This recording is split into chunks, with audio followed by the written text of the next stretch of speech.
Hi guys, welcome back to the channel The Boss's Way. In today's video we're going to take a look at a deck from the 2004 format, and that deck is going to be Team Aqua.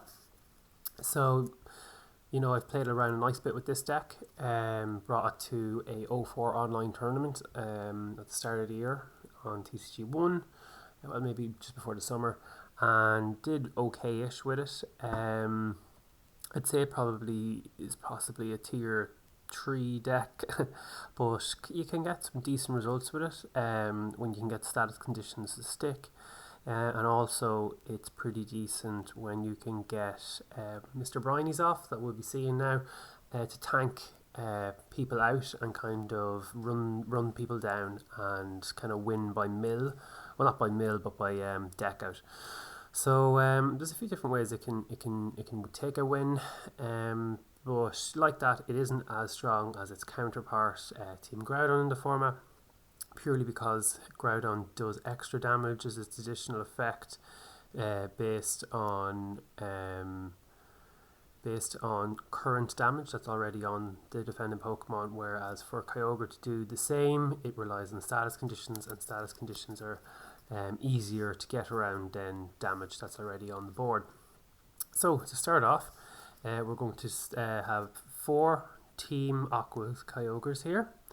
So it's a dark Pokemon as well, which means dark energy can be used and can ramp up its attack. So its first attack, or its Pokebody here actually first, is Power Savers, just like Team Aqua's Groudon. As long as the number of Pokemon in play but weirs in your opponents that has Team Aqua in its name is 3 or less, Team Aqua's Kyogre can't attack. So you want to fill your bench with as many Team Aqua Pokemon as you can, which is why we don't play Dunsparce in this deck, because while Dunsparce is very good and could get out other Team Aqua Pokemon, you really want every single Pokemon on your bench to be a Team Aqua Pokemon, and so we play other cards instead of Dunsparce that we'll get to. Second attack for Water Colourless Aqua Trip does 10 damage. Flip a coin. If heads, the defending Pokemon is now confused. If tails, the defending Pokemon is now asleep. So you get your status condition there regardless, which is good, and leads on to the second attack, which was more damage because of your status condition. Confused and asleep are both fine, but I suppose aren't the hardest things to get around. There's a lot of switching options, I suppose, with Warp Point, and obviously the status conditions are all coin based, so even if your opponent doesn't have a switch, they can just flip out of it or around it. So with that, you're never really guaranteed your conditions sticking. Paralysis would be possibly the best condition, but it isn't an option there.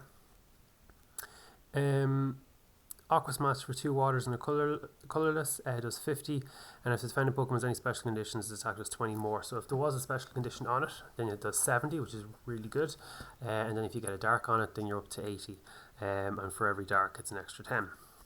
So this is our main Pokemon in the deck, 100 hit points, so it's pretty tanky, and like that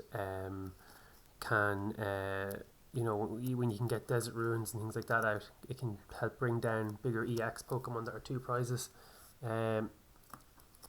for Kyogre to kind of put into range and knock out. So instead of the Dunsparce, we play Team Aqua's Seviper, and we play 3 copies of Team Aqua's Seviper. So Team Aqua's Seviper's first attack, Call for Family. See it there? So search your deck for basic grass Pokemon or basic Pokemon with Team Aqua in its name and put it on your bench and shuffle your deck afterwards. So it's a worse version of a Dunsparce, but it's specific. It can be specific for Team Aqua Pokemon, and because it has Team Aqua in its name, it adds to Kyogre's power saving ability, which means it can attack quicker. Its second attack for grass and 2 colourless Tick Poison does 20, and flip a coin. If heads, the defending Pokemon is now confused and poisoned, and if tails, the defending Pokemon is now poisoned. So getting 2 status conditions off will be good. Either way, you still get 1. It's an expensive enough attack. I suppose if you could get the confusion and poison off, and then you know, switch into a Kyogre, but it's usually easier said than done. And then Swiper does have the 2 retreat cost there as well. But yeah, so Viper is the Pokemon that you want to see at the start of the game to, alongside maybe 1 or 2 other Team Aqua's Pokemon, to try and get more out with its Call for Family attack. So I choose to play a 2-2 electric Manectric line here next. So we will briefly look at the electric. It's the self-charge one. There's another one as well you can choose. So attach an energy from your hand to Team Aqua's electric, and then for 2 colours there's tackle for 20, so you don't really use it too often. The self-charge isn't bad because it can start loading up your electric afterwards, and electric is not a bad attacker at all in the deck. Some people actually play 4 copies of Manectric, or should I say Manectric, in the deck in certain builds and go heavy with the Manectric because, you know, arguably it's a better attacker than Kyogre. So for Manectric, Team Aqua's Manectric, 70 hit points, and it has the Poke Power Power Shift. So once during your turn for your attack, you remove any number of basic energy cards attached to one of your Pokemon with Team Aqua and its name to another one of your Pokemon. This power can't be used if Team Aqua's Manectric is affected by any special conditions. So very, very versatile ability. Lets you move your energy around the board, lets you put energies into place and get knockouts when otherwise you shouldn't. Again, it's that dark type as well, so if there is any dark energies attached to Manectric, that ramps up its the damage output for Thunder Spark. So you'll see here Thunder Spark does 50 damage, but does 10 damage to each bench Pokemon but yours and your opponent's that has energy cards attached to it. So for every bench Pokemon that has energy on it, it does 10 more. So you can kind of use Power Shift not only to load up Manectric to attack, but also to try and get energy off your Pokemon off your bench from previous turns that you don't want Thunder Spark to hit with its after effect, and then your opponent's Pokemon that does have energy on them on the bench does get hit with some snipe damage, which is really nice, can put things into range, and then 50 damage is pretty good, and then if you had 2 darks on it you're up to 70 as well. So that's 2 copies of Manectric. I also play a 2-2 Chinchilla, Team Aqua's Chinchilla, Team Aqua's Lantern line. So if we look at the Chinchilla first, for a colourless confused ray, flip a coin of heads to find a Pokemon is now confused, which isn't bad, and any energy will work with it. And then Wave Splash does 20 damage. Again, if you're attacking with it, there's something wrong, but I suppose if you started with it, Confused Ray could buy you a turn or 2. And then we have Team Aqua's Lantern. So it has 80 hit points and the ability Auxiliary Light. Once during your turn, you may attach a basic energy card from your hand to Team Aqua's Lantern, then put 2 damage counters on Team Aqua's Lantern. This power can't be used if Team Aqua's Lantern is affected by special conditions. So Team Aqua's Lantern is used to accelerate extra energy out onto the board beyond your manual attachment, and then you use Team Aqua's Manectric to move that extra energy around, be it to Kyogre onto itself, so Viper, or even Team Aqua's Lantern if you're stuck. Lightning Ball does lightning and 2 colourless for 50, which is okay. It is worth noting, of course, that Team Aqua's Lantern is not a dark type, so dark energy is of no use to it in terms of extra damage output. So yeah, Team Aqua's Lantern. So I in my build I choose to kind of mirror the standard build of Team Groudon, whereby they have a 2-2 of the Camperupt and Cleodal line. Obviously they do different things, but it's that kind of similar split. 2 Manectric, 2 Lantern. I've seen builds where this Lantern isn't in it at all, and it's a really heavy 4-4 Manectric line, and the idea being you get electric out straight away, self-charge onto itself, then manually attach next turn into Manectric. Maybe playing the double Team Aqua energy as well. But this is the build I think I enjoy playing the most. Okay, so nearly finished. So here's Ditto now. So Ditto is the only Pokemon in the deck that isn't a Team Aqua Pokemon, and the reason we play Ditto, even though it isn't Team Aqua Pokemon, is because of its wonderful ability. and this I believe it could be a German one, but basically its ability allows you to, any basic energy that you attach to Ditto, has to be a basic energy, so darkness wouldn't count, but any basic energy you attach to Ditto counts as one of any kind of energy. So say for instance if it was a water energy, you could count that water energy as a lightning or a grass or a fire. That's totally fine. So then, and then its next attack is copy. So you can copy any attack of the defending Pokemon, providing you have the correct energy. But because of its ability, you can load up any amount of energies onto it. Well, not any amount, but one per turn or whatever. But it doesn't matter what the energies are, because this ability will convert them into the energies that you need. So say if you're up against something that has a 3 energy attack cost, you just need to have 3 of any energy, and any basic energy on it, on Ditto, and its ability will convert them to the correct types of energy in order for you to copy and use that attack. So Ditto just provides you with, I suppose, a bit of a, an option beyond the Kyogre and Manectric. You can copy any attack, which is hugely versatile.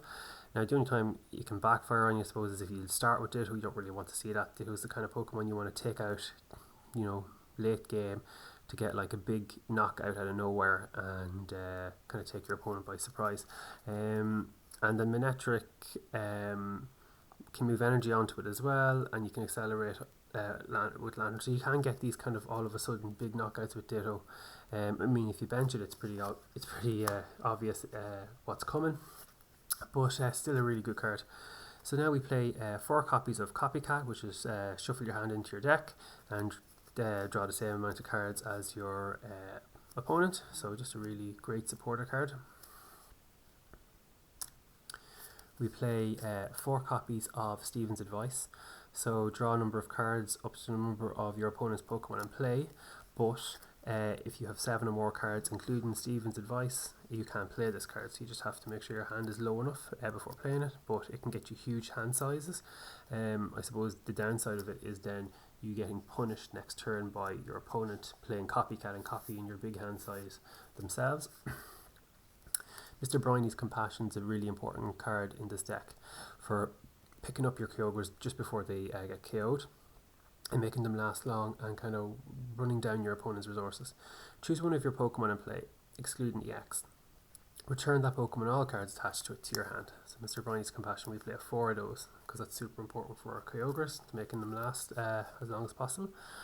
Then we play 2 Team Aqua's Conspirators. Search your deck for up to 2 in any combination of basic Pokemon with Team Aqua in its name and basic energy cards. Show them to your opponent and put them into your hand and shuffle your deck afterwards. So just good for kind of searching out the things that we need, be it basic Pokemon or energy. Fastball basically lets you keep drawing until you find an evolution card and you put that evolution card into your hand. So we play 2 of these. Fastball, it can be a 4 of in the build I was talking about that plays 4 of these, because in that build Manectric is the only evolved Pokemon. So basically Fastball essentially reads take a Manectric out of your deck, because that's, you're going to keep drawing until you hit one. In this build you can obviously end up with a Lantern. Now usually you don't really mind seeing either or. I've never had a situation yet where I'm digging for a Manectric or a Lantern and I got you the wrong one, but yeah, no, Fastball is very good, and Manectric and Lantern, you need them both out to kind of get your deck running as fast as you need it to run. I like playing 2 copies of Team Aqua Technical Machine. So yeah, it can only be attached to a Team Aqua Pokemon and provides an extra attack, and the extra attack is Miracle for 10 damage, but you get to choose any status condition you want, and that defending Pokemon now has that. So I think it basically makes, if Aqua Trip on Kyogre had the option of picking any status condition, it'll be so much more better, because you can choose what you think might be the trickiest status condition for your opponent to get out of, or what's the most annoying for your opponent at that time. So Team Aqua's Technical Machine is just an extra way of putting a status on a defending Pokemon, and hopefully it'll stick, and then Kyogre can come in and do its big damage with Aqua Smash. So I just found it really useful. It's not in many builds, but I found it to be quite good. We play 2 of Team Aqua Ball. So flip a coin of heads, search your deck for a Pokemon that has Team Aqua in its name, show it to your opponent, and add it to your hand. If tails, search your deck for a basic Pokemon with Team Aqua in its name, show it to your opponent, and put it into your hand. So either way, you're getting a Team Aqua Pokemon, and between it and Fastball, usually make sure you get what you need throughout the game. Warp Point, we play 2 of them. Your opponent switches one of his or her defending Pokemon with one of his or her bench, if any, and then you do the same afterwards. I play 1 copy of Team Aqua's Hideout. So each Pokemon that doesn't have Team Aqua in its name plays 1 more retreat. So basically, it works when you status condition a Pokemon, and then an out for your opponent is to retreat them, but if they have to pay an extra energy cost, then they mightn't be able to do that, and it kind of makes it more awkward for them. Usually they can get out of it anyway, but I think having 1 of them in the deck is quite good, and because the odd time they actually can't. But we do play 2 Desert Ruins, so 3 stadiums in total, and at any time between turns, each player plus 1 damage counter on his Pokemon EX. So we don't play any Pokemon EX, but we love to go against Pokemon EX because they give up 2 prizes, and Desert Ruins will help chip down EX Pokemon. Most EX Pokemon have over 100 hit points, so Kyogre's 2-shotting it anyway at the best of times, as is Manectric. So Desert Ruins just lets you kind of put them into range of 2-shotting them, and yeah, just that chip damage over if they can't get rid of Desert Ruins can really add up, which is really useful. Down to the energy, play 1, 2, 3, 4, 5, 6, 7, 8 water energy, and then we play 1, 2, 3, 4, 5 lightning for our Manectrics, and I suppose lanterns as well. And then we play our 4 darkness to give us that extra 10. I don't bother with the aqua energy, it gives you 2. It's quick, and you can get an attack off, but then it goes afterwards, so I don't think the trade-off's worth it. And then I have 2 copies of grass just to get Viper's status condition attack off. I have the option to do that. So that's the deck there, guys. Team Aqua's Kyogre. Like I said, it's probably a tier 3 deck, but I've played it quite a bit and I've actually really enjoyed it, and I found it actually a lot of fun. It's a deck I think that gets overlooked in the format as well, so it's definitely worth trying out, because people don't often see it, and then they don't often expect it, and they kind of forget about it, and then you can kind of maybe surprise people and take wins here and there with it. But that's it. That's been another video for the channel, and hopefully I'll get the next video up a little bit quicker than this one. Was a bit of a gap for a couple of weeks, just work's been very busy. But yeah, let me know what you think of the deck in the comments. Let me know if you've tried it out, or if you've tried different builds of the deck. I'd love to hear all that. Okay, thanks very much, guys. That has been another video on the channel for the Boss's Way.